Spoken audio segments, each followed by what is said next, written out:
Grid 2019 is the reimagining of the original race driver Grid, which released some 11 years ago. Just let that sink in for a sec.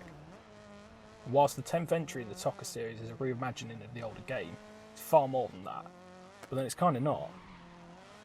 First, let's deal with the facts.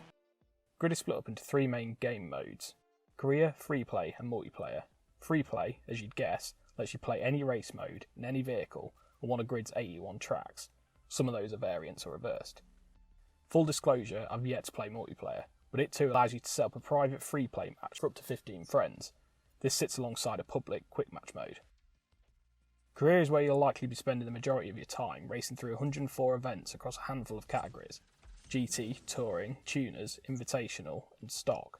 There's also a 6th category, Fernando Alonso, which pits you against tougher rivals in more exotic vehicles. Within each category, there are several events for you to complete, ultimately leading to the showdown. Complete 4 showdowns and you can take on the Grid World Series and become the ultimate racer.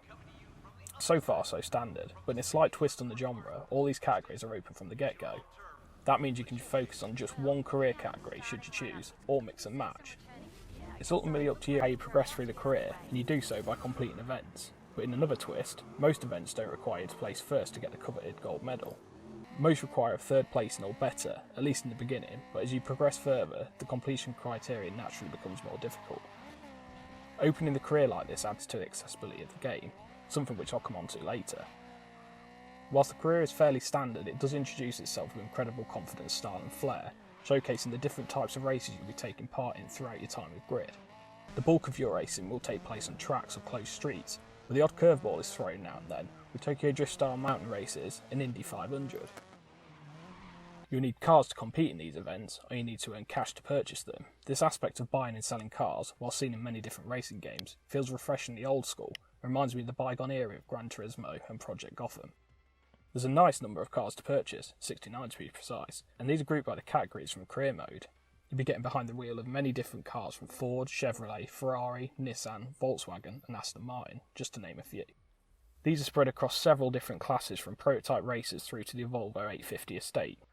Ask Ben about how this one handles. Vehicle customization is fairly robust, with a number of unlockable rarity tiered liveries available for all vehicles. Once you've unlocked one, it's available for all cars. There's a decent variety of liveries from stylish to quite frankly garish, but each can be tweaked to match your preferred colour preference by picking colours for each group of elements from a palette. Branded decals can also be toggled on and off. These liveries are unlocked by levelling up and completing events and objectives. Objectives are additional completion goals which you can unlock during races. Some are linked to events and may require you to get the fastest lap, for example. Others are global objectives, tracking things such as the total number of undertakes or drifts. Completing these will not only unlock liveries, but also styles for your in-game player card, a card which showcases your rank and accolades to be shown off during multiplayer sessions. But none of this really matters if the racing isn't up to par, and it's really up to you how you want Grid to play. As I mentioned before, Grid is incredibly well equipped when it comes to accessibility, and this carries over to the gameplay. Like many racing games, Grid allows you to tweak its settings to help you enjoy the gameplay.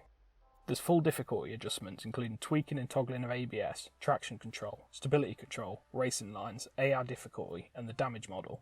The game starts you on medium difficulty, but this can be changed as and when you please. You can make use of the preset difficulties to tweak each setting to your liking. It's here where you can pretty much decide whether Grid plays like an arcade racer or a simulation one.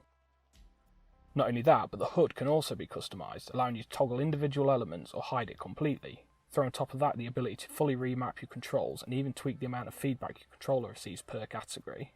Suspension, tyre slip, engine and collision with a player, just to name a few, and you've got yourself an impressive number of options to tinker with. It'll take you a few races and tweaking of these options to get it right, but once you have, the game really begins to shine. Full vehicle tuning is also available across the board and can be accessed through the garage or at the start of a race. Gear ratio, springs, dampers, anti-roll bars and brake bias can all be tweaked, and gearheads will likely make use of the pre-race setup to tweak their vehicles for a specific track. Another nice addition is the option to race a hot lap qualifier to determine your position on the starting grid. This is completely optional, but a successful lap will jump you straight into pole position rather than the default back of the pack. Racing games are very much about gameplay, but this comes part and parcel with the visuals, and I'm happy to report that Grid is largely a good looking game. A lot of attention has been paid to the car models, including fully modelled racing interiors, and it shows. The new damage model also opens up for some impressive destruction, as car body parts detach and bumpers crumple. The visuals are only really let down by some nasty texture pop-in on the base PS4, lesser polished racing environments, and incredibly low quality reflections. These rarely detract from the racing experience, but I've often found myself getting distracted by low FPS reflections in the rearview mirror, for example.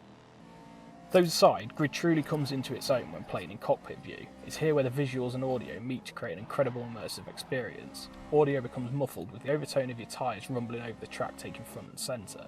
The closed-in viewport triggers a mild case of claustrophobia, but makes you feel a part of the race. It amplifies the excitement, and if it was up to me, the cockpit view should be made mandatory. While Grid is largely a success across the grid, there are a few areas where it falls slightly in its presentation. Cars don't always load when selected from the menu, visuals outside of the car models lack a bit of polish, and the overall gameplay is fairly run-of-the-mill. There is a Nemesis system which should have its own section of review dedicated to it, but honestly, it felt unnecessary. It doesn't detract from the experience, but it also doesn't add anything either. These are fairly small issues when isolated, but combined they result in a slightly mid-budget racer, especially when compared to first-party racing games on the market. That said, Grid has to be praised for the number of accessibility and gameplay options on offer, and despite the bugbears, it's a competent and enjoyable game. Just don't expect it to be anything more than a good racing game.